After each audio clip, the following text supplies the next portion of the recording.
Doctor Hamza की तरफ चलती हूँ। हम दमा के हवाले से बात कर रहे हैं कि दमा के जो पेशेंट्स हैं उनके लिए होम्योपैथिक में क्या इलाज मौजूद है। तो डॉक्टर साहब, होम्योपैथिक में इसका इलाज है? तो दुनिया भर में वर्ल्ड वाइड भी अगर होम्योपैथी को देखा जाए अस्थमा के हवाले से या दमा के हवाले से, तो मैं किसी भी अगर यूरोपियन कंट्री का नाम लूँ, उसमें अमेरिकन है या जितने भी स्विट्ज़रलैंड है, फ्रांस है, अमेरिका है, यानी जितने भी ममालिक हैं ये मोस्टली होम्योपैथिक तरीका इलाज को पसंद करते हैं और उसी से ट्रीटमेंट जो है ये लोग करवाते हैं सारा। और इसमें होम्योपैथिक में बेहतरीन ऐसी अद्वियात पाई जाती हैं जिससे कि दमे का मरीज़ कुछ अरसा दवाइयाँ इस्तेमाल करके अपनी सेहतमंद ज़िंदगी को की तरफ वापस आ सकता है और बड़ी अच्छी ज़िंदगी जो वो गुजार सकता है, बजाय इसके कि वो कि देखें मोस्टली जो दूसरे तरह का इलाज है उसमें अगर कोई चीज़ आ जाती है तो वो मोस्टली पेशेंट्स को आप 90% पेशेंट देखेंगे वो स्टीरॉयड इस्तेमाल कर रहे होते हैं। तो स्टीरॉयड की हमेशा एक जो सुनने में आता है, हम जो हमारे पास पेशेंट्स आते हैं तो उनकी एक लाइफ होती है, उस लाइफ के बाद वो भी काम करना पेशेंट्स के ऊपर छोड़ जाते हैं। तो देन भी जाकर होम्योपैथिक जब उन दवाइयों के ऊपर बहुत अच्छा काम कर रही हैं तो इट्स मीन ये है कि होम्योपैथिक अद्वियात स्टीरॉयड से बहुत ज़्यादा अच्छा असर रखती हैं, जिनके साइड इफ़ेक्ट कोई नहीं है, जिनके नुकसानात कोई नहीं है। और होम्योपैथिक अद्वियात जितनी भी ये कोई टोटके या कोई ऐसी वो चीज़ें नहीं है कि आपने पंसार से एक चीज़ ली या किसी स्टोर से कुछ चीज़ बाय की और उसको लिया और ये चीज़ कर ली। जब प्रॉपर एक डॉक्टर से आप एक दवाई लेते हैं और उससे ट्रीटमेंट आप अपना स्टार्ट करवाते हैं तो ये तो ऐसी चीज़ है ना कि जब आप इलाज शुरू कर रहे हैं तो हज़ारों और लाखों ऐसे हमारे सेटिस्फाइड पेशेंट मौजूद हैं जिनको अल्लाह पाक ने शफा बख्शी है कि उनकी जो एयरवेज हैं, जो नालियाँ हैं सांस की लेके जाने वाली, उसमें जो इन्फेक्शन डेवलप हो गया या बैक्टीरिया ऐसे डेवलप हो गए हैं तो वो चीज़ें जो उनकी इंप्रूव कर जाती हैं, बेहतर कर जाती हैं। और ये रिजल्ट मौजूद हैं। जैसे पेशेंट 4 दिन 5 दिन या 7 दिन 8 दिन दवाई खा रहा है, उसकी इनहेलर से जान छूट रही है या उसकी जो हैवी एंटीबायोटिक खा रहा है या दूसरी चीज़ें खा रहा है, उनसे वो पेशेंट अपने आप को ज़्यादा बेहतर महसूस करता है। ये है कि होम्योपैथी की आप दवाई और इलाज करवाएंगे तो आपका इनहेलर से भी आपकी जान छूट जाएगी। देखिए, मैं तो ये बात कर रहा हूँ कि हमारे पास तो ऑन द रिकॉर्ड ऐसे बीसीओ पेशेंट मौजूद हैं कि जो हम रेफरेंसेस से दे सकते हैं। वो सिर्फ डॉक्टर हमजा बुखारी या बुखारी क्लिनिक के एंड से मैं ये दावा नहीं कर रहा, ये ऐसी कोई चीज़ नहीं कर रहा। हमारे जितने भी अच्छे होम्योपैथ डॉक्टर हैं जो लाहौर में मौजूद हैं या पूरे पाकिस्तान में दुनिया भर में मौजूद हैं, आप उनसे जब ये चीज़ें दवाइयाँ प्रिस्क्राइब करवा रहे हैं, आप उन दवाइयों को देखें कि उनके ऊपर जो स्टडीज़ हैं या उनके ऊपर जितनी जो चीज़ें हैं वो पूरी दुनिया में कहाँ पाई जाती हैं। उसके ऊपर WHO क्या कह रहा है, उसके ऊपर जो हमारी रिसर्च है वो क्या कह रही है कि ये दमे के कितने मरीज इससे बेहतर हुए हैं, उनका जो इंग्रेडिएंट्स है या उनका जो मेन सोर्स है जो मेडिसिन का लेने का वो क्या है, ठीक है ना। तो उसमें हमारी जैसे ब्लाटा दवाई आती है, आर्सेनिक एल्बम आती है, कबरचो आती है, तो इस तरह की बेशुमार अद्वियात ऐसी मौजूद हैं, रिकॉर्ड के ऊपर भी हैं और वो सारी चीज़ें कंपनीज उसको मैन्युफैक्चरिंग कर रही हैं लोकल सतह के ऊपर भी और इंटरनेशनल सतह के ऊपर भी। डॉक्टर हमजा, दमे के बारे में तो ये कहा जाता है ना कि ये लाइलाज बीमारी है, इसको कंट्रोल किया जा सकता है, इसको ख़त्म नहीं किया जा सकता, ये सारी ज़िंदगी आपके साथ चलेगी अगर एक दफ़ा हो गई है तो फिर क्या जैसे इनहेलर हमें सारी ज़िंदगी यूज़ करना पड़ता है, तो क्या अगर होम्योपैथिक इलाज करवा रहे हैं, होम्योपैथिक की दवाई खा रहे हैं तो वो भी सारी ज़िंदगी खानी पड़ेगी? अब देखें, मैं इसमें एक चीज़ बेहतर देखूँ, जैसे अद्वियात के साथ विटामिन भी बेसिकली एक अद्वियात ही हैं, ये भी बॉडी के अंदर बहुत ज़्यादा ज़रूरी होते हैं। अब इन मरीज़ों के लिए विटामिन सी हो गया, विटामिन ई है, ओमेगा 3 है, इस तरह की जो चीज़ें हैं ये बहुत ज़्यादा ज़रूरी हैं इन मरीज़ों के लिए। अब आप ये कहें कि एक पेशेंट है वो रंग का कारखाने में काम करता है या केमिकल्स वाली जगह पे काम कर रहा है या ऐसे इन्वायरमेंट में काम कर रहा है जहाँ पर धुआं बहुत ज़्यादा है और वो पेशेंट होम्योपैथिक है, वो किसी भी चीज़ से ठीक नहीं हो सकता, एलोपैथिक से भी ठीक नहीं हो सकता। वो अगर दिन में 3 दफ़ा इनहेलर ले रहा है तो उसको 6 दफ़ा लेना पड़ सकता है। इन्वायरमेंट प्लस उसकी खुराक प्लस वर्जिश प्लस होम्योपैथिक। आप मेरे पास कोई भी ऐसा पेशेंट आता है, इस चैनल के तवस्सुल से आता है, मैं उनको उन पेशेंट्स के रेफरेंस वो चीज़ें हम दे सकते हैं कि जी आप ये देखें ये पेशेंट हमारे बेहतर हुए हैं। और फिर ये इतनी बड़ी चीज़ें नहीं है कि जी आप 6 महीने दवाई खा रहे हैं तो आपको पता चलेगा कि आपकी तबीयत में कितना चेंज आया है। अब जो पेशेंट है वो 3 महीने में भी नहीं, मैक्सिमम 3 महीने या 6 महीने हम दवाइयात इस्तेमाल करवाते हैं, उसके बाद किसी दवा की ज़रूरत नहीं रहती। आपको पेशेंट्स को जो है वो with in 7 days with in 10 days patients को ये आइडिया हो जाता है कि मेरी जो शॉर्टनेस ऑफ ब्रीथ आ रही थी, मुझे जो मेरा सांस घुट रहा था उसमें कितनी इंप्रूवमेंट आई है, उन चीज़ों में बेहतर आ जाती है, सीने के ऊपर जो वजन है वो कम आ जाता है। अच्छा, अब बहुत सारे पेशेंट ऐसे होते हैं जो खुद ब खुद डिक्लेयर कर देते हैं, ये अनएजुकेटेड, जो मैं कहूँगा जो लोगों को नहीं पता कि हल्की बीमारी की डायग्नोज करने के बारे में इनको वो चीज़ है भी कि नहीं है। अगर अब किसी को हार्ट का प्रॉब्लम, उसका सांस भी खराब होगा, ठीक है, उसमें जब लंग्स इफेक्ट हो रहे हैं तो वो दमे की तरफ से चला आ जाएगा, और खून की कमी है तो उसको भी सांस का प्रॉब्लम होगा। तो ये मोस्टली ऐसी चीज़ें हमने देख के उसके बाद हम डायग्नोज करते हैं कि पेशेंट क्या है। अब हम ये देखते हैं कि बाद पेशेंट हमारे पास आते हैं, जी डॉक्टर साहब मुझे दमे का मसला हो गया जी। अब जब उसके लिए उसको दमा नहीं है, क्या चीज आ रहा है, उसको केरा है, PND पोस्ट नेजल ड्रिपिंग है। कि उसके अंदर जो हलक में है हर टाइम केरा रेशा बलगम गिरता रहता है, उसकी खुराक की नाली प्लस सांस की नाली वो इफेक्ट होती है। अब बहुत सारे ऐसे लोग हैं जिनको स्लीप एपनिया है ठीक है, क्या ऑक्सीजन लेवल पूरा बॉडी के अंदर नहीं जा रहा, दिमाग में उस तरह से नहीं जा रहे, मुंह खोल के सांस लेते हैं सोते वक्त, या फिर गाड़ी चलाते हुए सो जाते हैं, या फिर क्या होता है ऑक्सीजन लेवल उनको साथ वो मशीन लगानी पड़ती है सोने के लिए। अब ये सारी चीज़ें जिसमें हम अगर इन सब चीज़ों को भी हम अस्थमा डिक्लेयर कर दें, ठीक है, तो मैं कहूँगा ये नाइंसाफी है। हम उस चीज़ को देखेंगे कि जो सिम्टम्स पेशेंट के आ रहे हैं उन सिम्टम्स के मुताबिक चलते हुए हमने ये देखना है कि इनको क्या अद्वियात दी जा सकती है। अब केरे की, बलगम की, वो अलग होंगी, ठीक है, अब केरे की दवाई आप एक मरीज को दे देते हैं, अब उसका खांसना, अब देखें ना, मैं बोल रहा हूँ अगर मुझे केरा रेशा गिरता है तो मुझे गला साफ करना पड़ेगा, बार बार इस तरह करना पड़ता है। अच्छा, अब वो क्या है, उसकी शिद्दत इतनी ज्यादा है कि वो आपको सांस ही नहीं आने दे रहा, तो डेफिनेटली उसके लिए जब वो इनहेलर लिया जाता है या कोई ऐसी दवाई ली जाती है तो वो टेम्परेरी तो रिलीफ दे देता है, लेकिन वो परमानेंट हल नहीं है।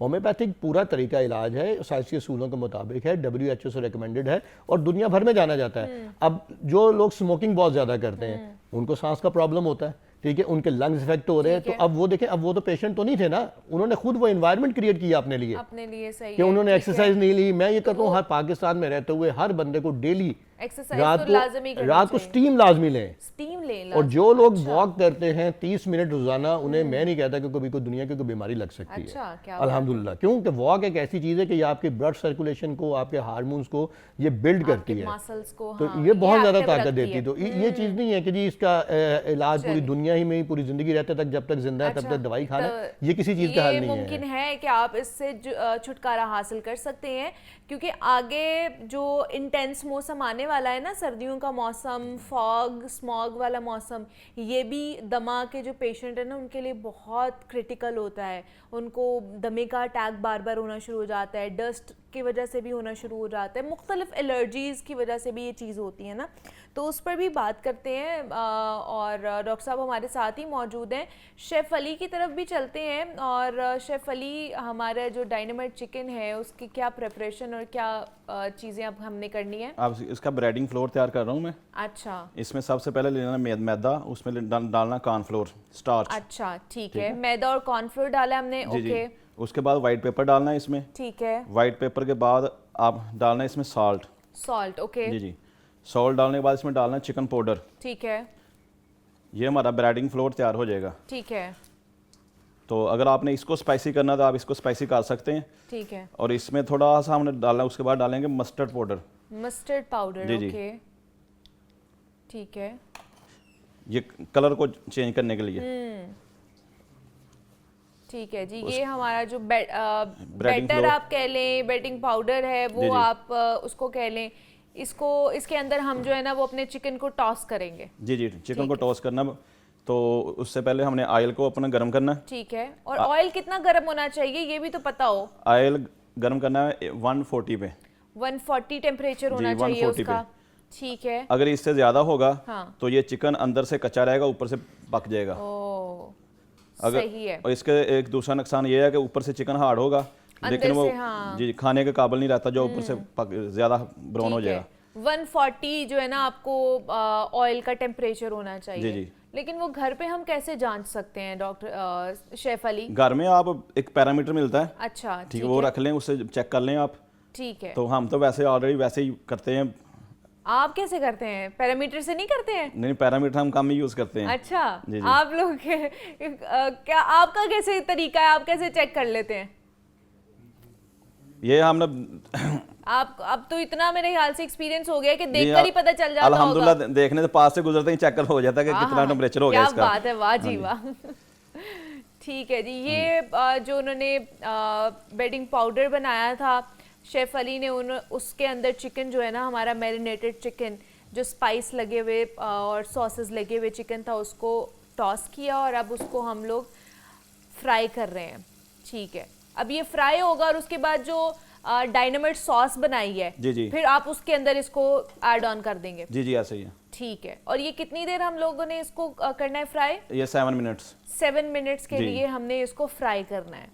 ठीक है, हल्की आंच पे या मीडियम या ज्यादा? मीडियम पे, मीडियम आंच के ऊपर हमने इसको फ्राई जब चिकन डालते हैं ना, ऑयल का टेम्परेचर डाउन हो जाता है, तो आप चिकन डाला, उसे हल्की सी आग को तेज करना है। ठीक है, तो उसके बाद वो 7 मिनट तक पकाना आपने। 7 मिनट्स तक आपने इसको पकाना है। ठीक है, जब तक हमारा चिकन पक रहा है, इसके अलावा कोई और प्रिपरेशन हमने करनी है शेफ अली? बस इसको बाहर निकाल के, ठीक है, तो उसके सॉस के साथ मिक्स करना है। ठीक है, तो फिर प्रेजेंट करना है इसको। फिर उसको प्रेजेंट करेंगे। ठीक है जी, जब तक हमारा चिकन पक रहा है डॉक्टर हमजा की तरफ चलते हैं। जैसे मैंने बात की थी कि आगे आने वाला जो मौसम है वो बहुत ज़्यादा आपको पता है कि इंटेंस हो जाता है, तो उसके लिए क्या प्रिकॉशनरी मेजर्स ली जा सकती हैं जो कि दमे के लोग हैं जो हमें देख रहे हैं उनके लिए? तो डॉक्टर हमजा उनके लिए क्या आप बताएंगे कि आगे जैसे सर्दियाँ आने वाली हैं जी, तो वो क्या सर्दियों कर से सकते पहले हैं? जो मौसम आ रहा है जी वो तो उससे भी ज़्यादा उससे भी ज़्यादा खतरनाक है। हाँ जी, स्मॉग वाला। स्मोक जैसे शुरू हो जाएगी तो स्मोक में तो आम इंसान जो है, हमें याद है कि हम लास्ट टाइम भी जब प्रोग्राम कर रहे थे तो उस टाइम यहाँ बैठे हुए ये इन्वायरमेंट था कि हमें जो सांस लेने में मुश्किल और वो चीज़ें थी। तो उस सिलसिले में जो प्रिकॉन्शियसली जो लोगों को इस्तेमाल है वो सबसे पहले तो आपने जो आपके घर के कमरे हैं उनकी जो खिड़कियाँ उसके ऊपर गीले कपड़े लाजमी, जो उनका जहाँ से एयर का एयर स्पेस आ रही जा रही है उस चीज़ के ऊपर आप जो है वो वहाँ पर गीले कपड़े, तौलिए या ऐसी कोई चीज़ें रखें कि ताकि हवा अगर जहाँ से पास हो रही तो वहाँ पर डस्ट, उस तरह से पोल्यूशन आपके जो कमरा है उसके अंदर वो चीज़ ना आ सके। और फाइबर वाली जो गज़ाएं हैं वो ज़्यादा खाई जाएं। तुलसी के जो है इसके लिए वो बहुत ज़्यादा बेहतर है। तुलसी के हाँ जी, पत्ते, तुलसी के पत्ते हैं, तुलसी के बीज, ये चीज़ें बहुत फ़ायदेमंद ठीक हैं। इसी तरह से फिर दूसरी चीज़ें जो आती है हल्दी है, हल्दी, लेकिन हल्दी को एक्सट्रैक्ट फॉर्म में या दूध में डालकर जो मरीज़ ले रहे हैं उनके लिए बहुत फ़ायदेमंद आ जाती हैं।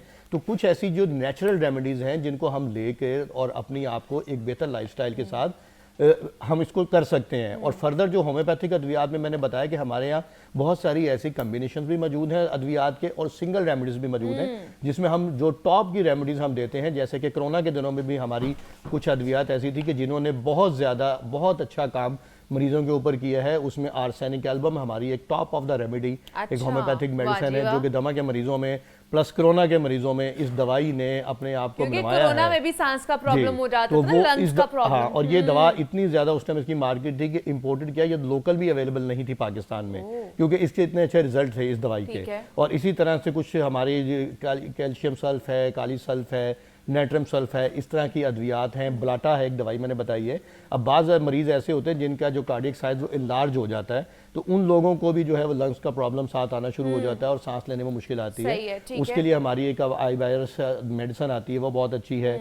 इसी तरह ब्लाटा मैंने जैसे नाम लिया, फिर एस्पिडोस परमा है और इस तरह करके काफ़ी अद्वियात ऐसी हैं कि जो इनमें हमारे लिए बहुत हेल्प आउट होती है। लेकिन बात फिर वही आ जाती है कि हमारे साथ जब पेशेंट हमारे सामने बैठता है और हम उसको देखते हैं कि उसकी पोजीशन क्या है, उसके सिम्टम्स क्या हैं, ये किस स्टेज के ऊपर है, इसको किस तरह से जो है वो हमने ट्रीट करना है, तो देन जाके फिर हम वो अद्वियात रेकमेंड करते हैं पेशेंट को। और फिर वही बात बता रहा हूँ कि मोस्टली ये मैं ये कहूँगा कि जैसे दुनिया भर में इस टाइम 30 करोड़ के करीब जो अफराद वो मौजूद हैं इसमें इस बीमारी में मुब्तला हैं, लेकिन खवातीन की जो है वो ज्यादा है, इस तादाद इसमें ज्यादा है। खवातीन में ज्यादा आता है। अच्छा, खवातीन में मोस्टली ये आ जाता है कि जब आफ्टर द इसमें डिलीवरी और ड्यूरिंग द प्रेगनेंसी कुछ अद्वियात का इस्तेमाल या कुछ ऐसे ही माहौल या ऐसी टॉक्सिन्स इनकी बॉडी के अंदर रह जाते हैं कि बॉडी को डिटॉक्स सही तरीके से प्रॉपर तौर पे नहीं हो सकती।